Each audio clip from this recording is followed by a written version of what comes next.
In 1980, America had about 500,000 bank tellers. By 2010, it had about 550,000. In between, the country installed more than 400,000 ATMs. Read that again. The machine that was supposed to replace the teller arrived by the hundreds of thousands, and the number of tellers went up. So the robots didn't take the job. Here's what they took instead. For roughly 35 years, the average pay for a non-managerial bank worker sat in the $9 an hour range. Frozen. This is the story of a machine that didn't kill a career. It just quietly put a ceiling on the paycheck. I'm Dan Cole. This is Paycheck versus the past, the same work, a different decade. Today, the bank teller where the machine capped the pay instead of killing the job. Here's the one number to hold on to for the next few minutes. $9 an hour. By one detailed study, average hourly earnings for non-managerial commercial bank employees stayed in the $9 range from the mid-1970s onward. Those are nominal dollars in the source, and tellers are the bulk of that group. A whole generation of new machines, new branches, new technology, and the headline pay barely left the same dollar. Keep that $9 ceiling in your head. We're going to show you exactly how a machine built it. Start with what everyone expects. Automation shows up and the humans disappear. That is genuinely what happened to switchboard operators and a lot of factory lines. But the bank teller is the famous exception, the case economists keep pointing to. When the ATM arrived, the teller did not vanish.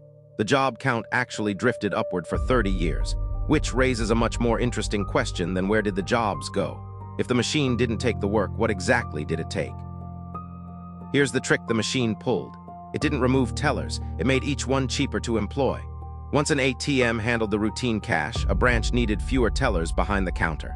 By one count, the number of tellers per urban branch fell from around 20 to about 13. So why did total tellers go up? Because banks took the savings and opened far more branches. Urban branches rose roughly 43% between 1988 and 2004. To be fair, that branch boom was also encouraged by a wave of banking deregulation, not by the ATM alone. Fewer tellers per branch, many more branches. The job survived on volume, but the role behind the counter had just been quietly downgraded. So here's the distinct mechanism for this episode. Automation didn't kill the job, it capped the pay. Look at the chart. On the left, two lines climb together, which is the part nobody expects.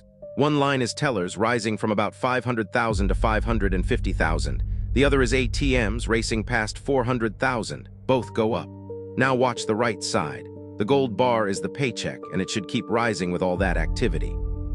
Instead, it slams into a flat ceiling and stays pinned in the $9 range year after year, while the headcount line keeps climbing behind it. That gap between a job that survived and a wage that didn't move is the whole story. Blame the math of a cheaper transaction, not the people doing the work.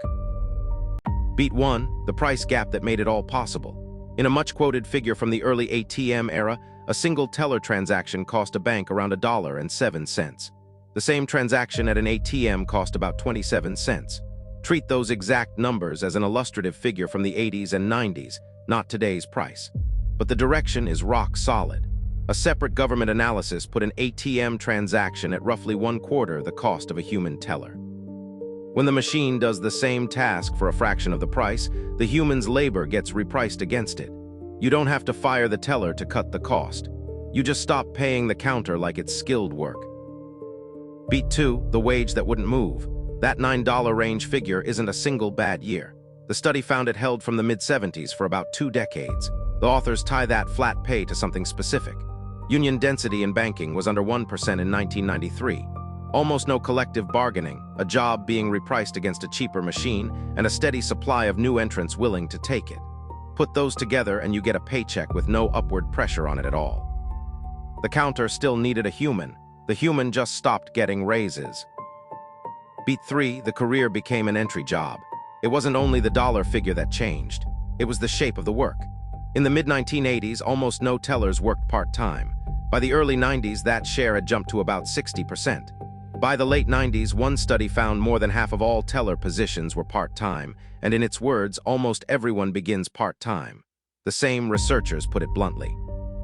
Banking was, quote, no longer a port of entry to career jobs with good wages for those with only a high school degree. A full-time ladder you could raise a family on had been recut into a part-time rung you start on and leave. Beat 4, the part where the pay didn't just stall. For a stretch, it actually went backwards. Take the cleanest recent window. By one analysis, real wages for bank tellers fell 3.4% between 2009 and 2014. In that period, the median teller earned about $12.44 an hour, and 74% of tellers earned under $15 an hour, compared with about 42% of the entire U.S. workforce. That figure comes from an advocacy group, but it's computed straight from government wage data, and worth noting, more than 8 in 10 tellers are women. A job that once meant the middle class had drifted, by the numbers, down toward the low-wage end of the labor market. Let's stack the whole machine together. The job survived. Tellers went from about 500,000 to 550,000 even as ATMs passed 400,000. But each one got cheaper. Tellers per branch fell from about 20 to 13, and an ATM cost roughly a quarter of a human transaction. So the pay got a ceiling. Average non-managerial bank pay sat in the $9 range from the mid-70s, with banking union density under 1%. And the role got downgraded. Part-time went from nearly 0 to about 60%, and a recent window showed real teller pay falling 3.4%. A career was quietly converted into a capped, part-time, entry-level job without a single dramatic layoff to mark the moment. Now the honest part, because the math deserves a fair hearing. Across the full window, real teller pay did not collapse. It flatlined and then crept up. Average pay in the year 2000 works out to about $35,600 in today's dollars. The figure now is around $39,300. That's roughly 10 to 11% of real growth over about 24 years, or just under 0.5% a year. So the fair phrase is flat and badly lagging, not wages collapsed. And here's the bigger, honest caveat. The capped but surviving story is the ATM era, roughly 1980 to 2010. After 2010, a different machine, the smartphone, started doing what the ATM never did, which is actually shrink the job. So the ATM didn't kill tellering, it just primed it. So let's add up what the machine really did to this paycheck. The pay ceiling. Average non-managerial bank pay held in the $9 range from the mid-70s for about a generation. The real pay window, down 3.4% between 2009 and 2014 with a median of $12.44. The downgrade, from nearly 0 to about 60% part-time, with almost everyone now starting part-time. The long run.